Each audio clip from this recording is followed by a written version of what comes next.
Kembali di Rakyat Bersuara, tadi agak ngeri-ngeri sedap juga sebenarnya Bung Refli. Saya pikir udah selesai FUFAFA, ternyata masih dibahas juga. Tapi karena Bung Refli tadi panjang lebar soal FUFAFA dan kaitannya ke 20 Oktober 2024, maka saya harus adil juga. Bung Romi mungkin bisa menjawab apa yang kemudian Bung Refli khawatirkan terkait dengan FUFAFA dan 20 Oktober 2024. Silakan. Ya, pertama tentu kita harus menghormati presiden kenegaraan kita yang sudah berlangsung beberapa saat setelah reformasi ini, bahwa beberapa periode transisi ke arah presiden baru selalu berjalan mulus.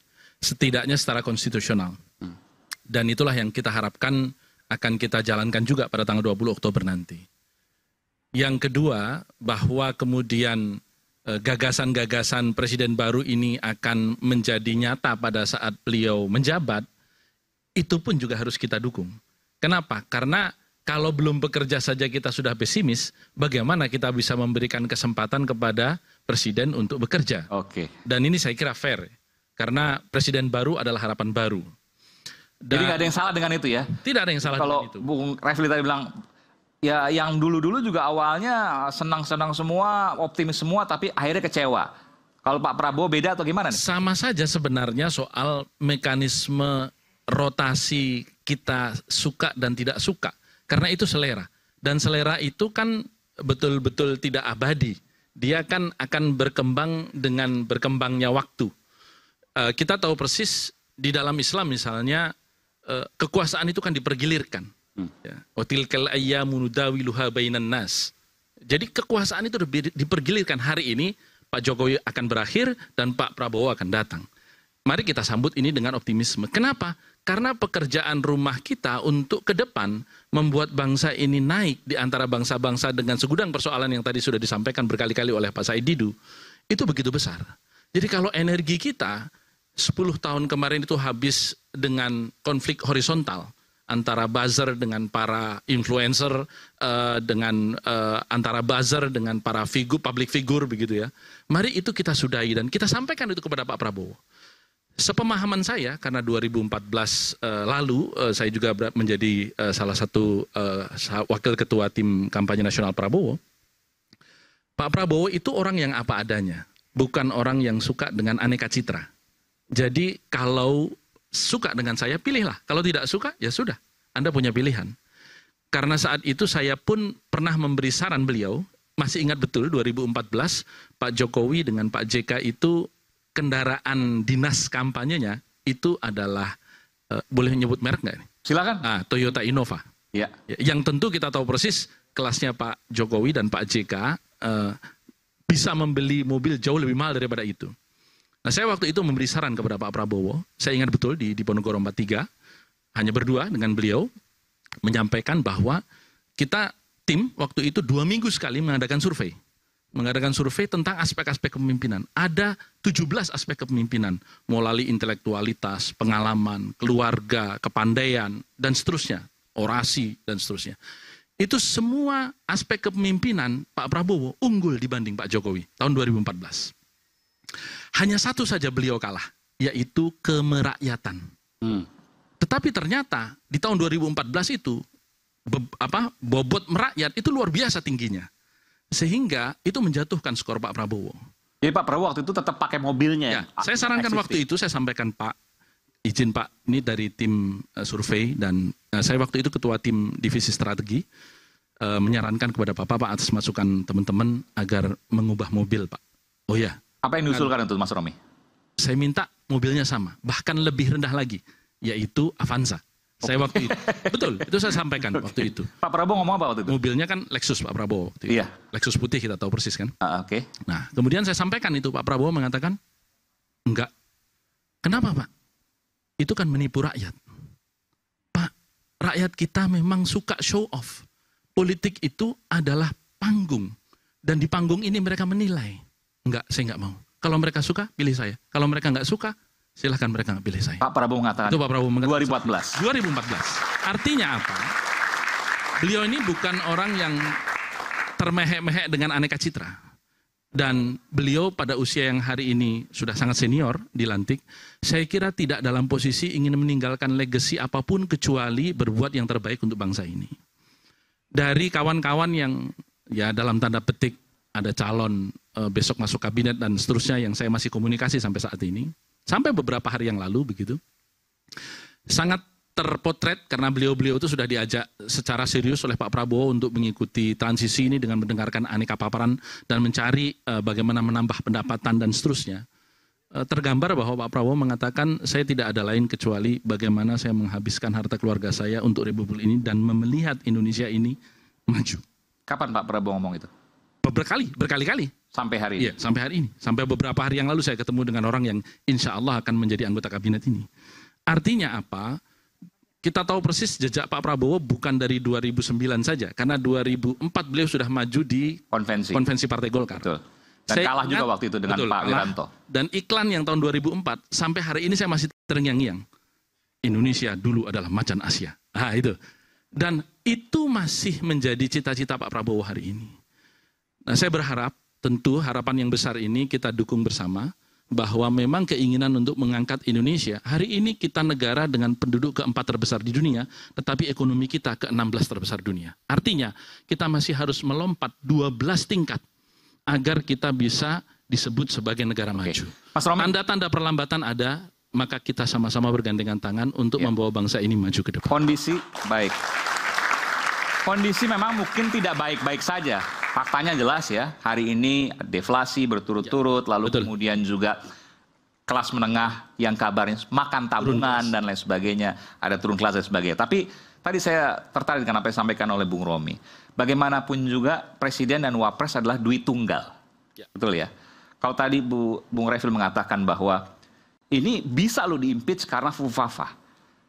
Bung Romi dekat dengan Pak Prabowo. Kira-kira apa yang ada di Pak Prabowo terkait dengan itu? Saya mau klarifikasi dulu. Kata-kata duit tunggal itu maksudnya apa? Bersatu terus.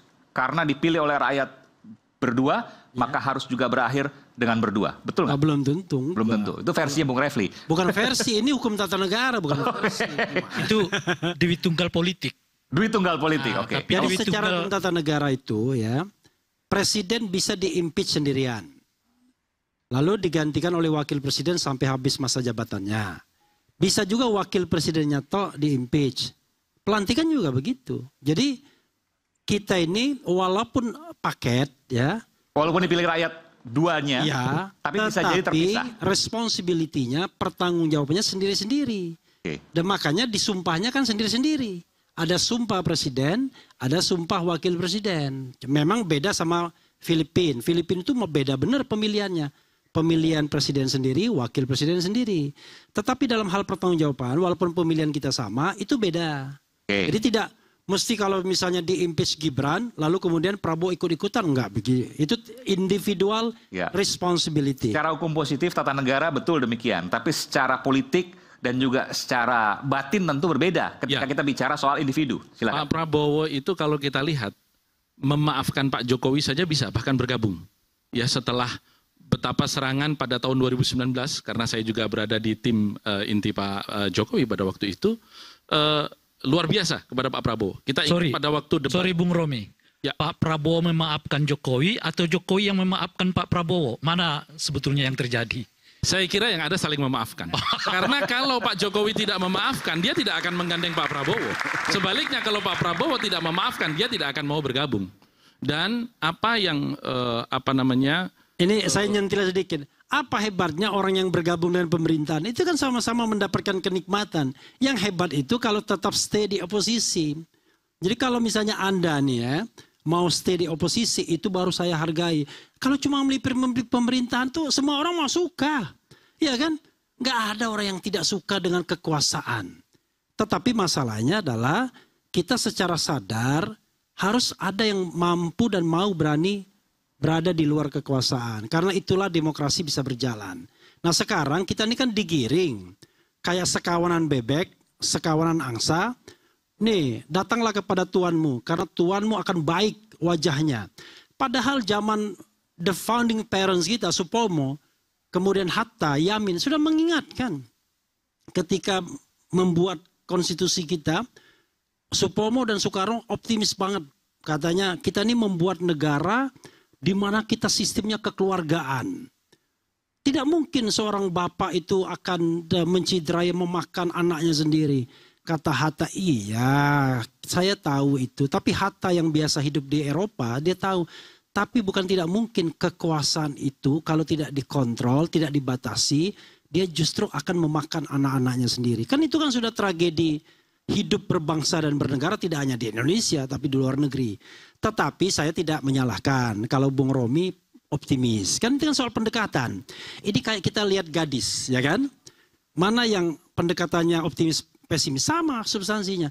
Gadis itu cantik tapi hitam, ya kan? Atau gadis itu hitam tapi cantik. Sama aja. Oh sorry. Bukan begitu. Bukan kata cantik, hitam dan manis. Cewek itu hitam tapi manis. Atau cewek itu manis tapi hitam. Mana yang Anda pilih? Manis tapi hitam atau hitam tapi manis? Bukan. Manis atau hitam tapi manis? Yang dipilih? Sesuai selera lah itu. Artinya jadi begini, kalau kita bicara tentang pendekatan pesimis, orang akan melihat hitamnya. Cewek itu cantik tapi hitam, ya kan?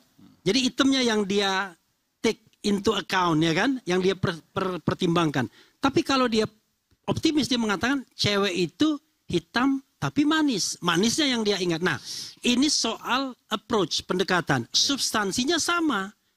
Jadi walaupun Anda mengatakan Prabowo dengan sisi optimistik, saya pesimistik, substansinya sama. Prabowo Subianto yang akan kita lihat nanti. Jadi ini nggak ada kaitannya sama suuzon atau tidak, atau husnuzon. Ini kaitannya adalah paradigma berpikir. Sama seperti Anda mau paradigma liberal atau sosialistik, kan begitu saja sesungguhnya kan. Karena saya memilih optimistik ya. Kenapa? Karena saya melihat betul karena banyak perjalanan saya ke banyak negara, baik dalam kapasitas sebagai pejabat negara di saat lalu, ataupun pribadi karena ada usaha yang memang mengharuskan saya keliling ke luar negeri, bahwa Indonesia ini tidak merupakan bagian dari global logistic hub. Indonesia juga bukan dikenal sebagai negara yang memiliki rasa percaya diri yang tinggi. Bandingkan sekarang misalnya dengan 500 perusahaan Fortune Top 500, yang di situ dihuni oleh orang-orang dari etnis India, yang mereka berangkat dari negaranya sebagai orang miskin. Tetapi hari ini mereka menduduki top manajemen perusahaan-perusahaan terbesar di Amerika Serikat. Yang kita tahu persis sampai hari ini adalah kekuatan ekonomi nomor 1 dunia. Tidak banyak merek-merek Indonesia yang bertengger di luar negeri. Kenapa saya mengatakan ekonomi dan ekonomi perspektif yang saya ingin bangun? Karena memang kita perlu fokus pada ekonomi. Itulah kenapa tadi di awal saya katakan, saya mendengar dari beberapa kawan yang tentu insya Allah akan menjadi anggota kabinet dan hari ini pun namanya juga beredar di semua. Siapa sih, penasaran selebaran. Tidak perlu saya sebut ya. Khawatir kalau saya sebut malah nggak jadi begitu ya. Bahwa Menteri apa tadi? Menteri apa? Proyeksinya menteri apa? Jangan. Jadi memang Pak Prabowo ingin menyelesaikan persoalan politik ini sebelum tanggal 20. Itulah kenapa kemudian pertemuan Pak Prabowo dengan Bu Mega insya Allah dijawab sendiri oleh petinggi-petinggi PDI Perjuangan itu juga akan dilakukan sebelum tanggal 20. Beliau mengatakan di banyak kesempatan kepada tim-tim transisinya bahwa pokoknya saya mau fokus ekonomi. Politik harus selesai sebelum itu. Memang betul bahwa kekuatan oposisi itu penting untuk checks and balance. Tetapi kita juga tahu persis bahwa tidak ada kamus oposisi secara resmi dalam hukum tata negara kita. Itu yang saya pahami tentang hukum tata negara. Perlu nanti disampaikan oleh Bung Refli. Tetapi kekuatan oposan itu kan tidak harus juga nyata terwujud di parlemen. Checks and balance ya. Karena apa? Karena di sini saya ingin menyetir apa yang pernah disampaikan oleh Cak Nurholis Majid almarhum. Di Indonesia itu yang ada itu konsep loyal opposition. Bahwa di parlemen itu merupakan bahagian dari checks and balances kepada pemerintah. Tetapi tidak dalam sifat untuk semata-mata mengkritik asal berbeda dan menjatuhkan. Jadi homogen nggak apa-apa parlemennya, tapi kemudian masyarakatnya yang kemudian nanti menjadi checks. Oh ya, kekuatan masyarakat sipil selama ini sudah dalam posisi itu. Saya pikir jangan terlalu digiring ke masyarakat ke istilah-istilah formal yang susah dipahami. Pada saat Orde Baru, orang-orang oposisi itu sangat dihargai. Mereka dikirim sekolah ke luar negeri, mereka kembali. Jadi itu maksud saya, jangan langsung menuntut bahwa tidak boleh ada oposisi. Saya perumus GBHN Dewan Hamkamnas umur 28 tahun. Semua Tahun berapa oposisi tuh, Pak Said? tahun 87-88. Oke. semua oposisi diundang di situ dan ditampung pemikirannya oleh Pak Harto. Nah, posisi waktu itu PDI dan P3 waktu itu? Bukan, masyarakat. Cuma nama aktivis. PDIP, P3 itu diundang. Dan saya pikir pemikiran-pemikiran mereka lah yang ditampung menjadi GBHN. Jadi saya tidak setuju yang menyatakan tidak boleh ada oposisi. Bukan pengertian itu. Pengertiannya adalah hargailah oposisi. Karena begini Pak, oposisi itu harusnya pemerintah berterima kasih kepada oposisi. Dia sudah mau berpikir tanpa digaji.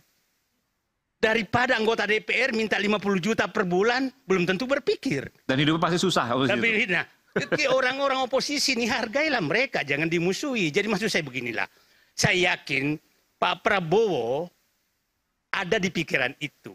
Bahwa memberikan ruang yang lebih bagus kepada oposisi dan memberikan kursi yang lebih bagus daripada oposisi, daripada memelihara parlemen yang bisa diatur segala-galanya, mending dengarkan oposisi. Nah, saya beginilah, kita mendengarkanlah. Pak Prabowo itu kan ada pernyataan yang menarik menurut saya, yang inti yang saya katakan. Dia menyatakan, saya rela mati membela kebenaran untuk di atas kebenaran untuk membela rakyat. Itu kata-kata yang saya sangat sukai. Pak Prabowo. Pak Prabowo. Sehingga saya keluar kata-kata, kalau gitu Pak, kita mati bersama di Pantai Indah Kapuk dan Rempang. Karena itulah itu saya menantang dia, kita mati bersama di sana karena itulah kebenaran dan keadilan ditunjukkan. Jadi maksud saya begini, saya hanya menyatakan kalau Pak Prabowo sudah, dan kata-kata yang kedua dia menyatakan kalau saya nggak benar tinggalkan saya, ya kan? Itu kata-kata yang menurut saya sangat berarti bagi saya.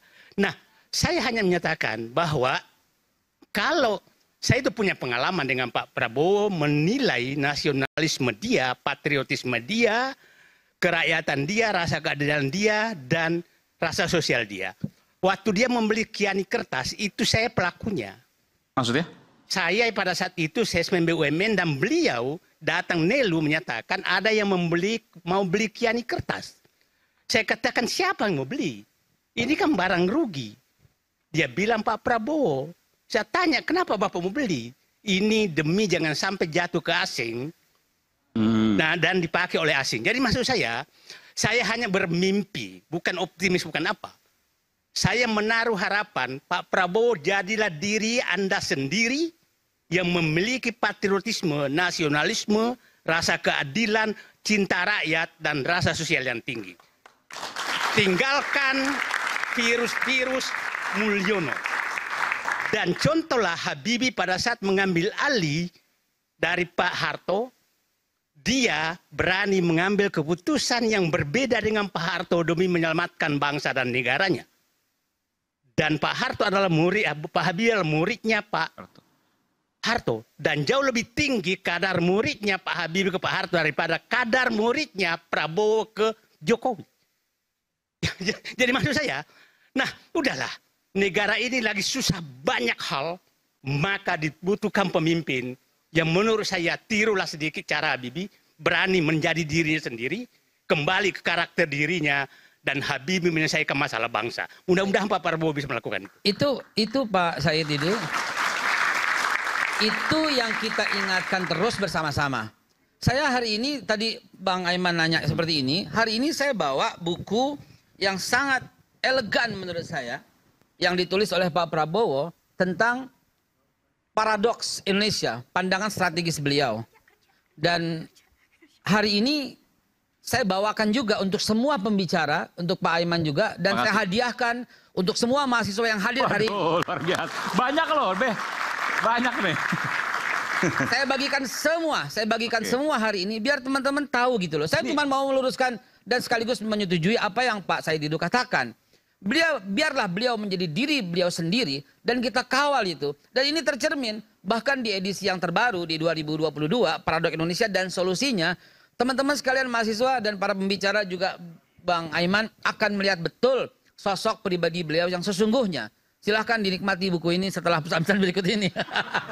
Saya minta nanti buka sedikit apa yang menjadi inti atau pokok pikiran dari buku-buku itu. dari Babe nanti akan sampaikan ya. oh silakan. Nanti kita akan kembali saat lagi. Tapi saya belum soal Fufafa dan kemudian tadi soal penggagalan pelantikan dan sebagainya itu belum dijawab loh. Nanti saya minta jawab kalau nggak Bung Romi, Mas Andi Malarangang. Kita kembali saat lagi. Tetaplah bersama kami di Rakyat Bersuara.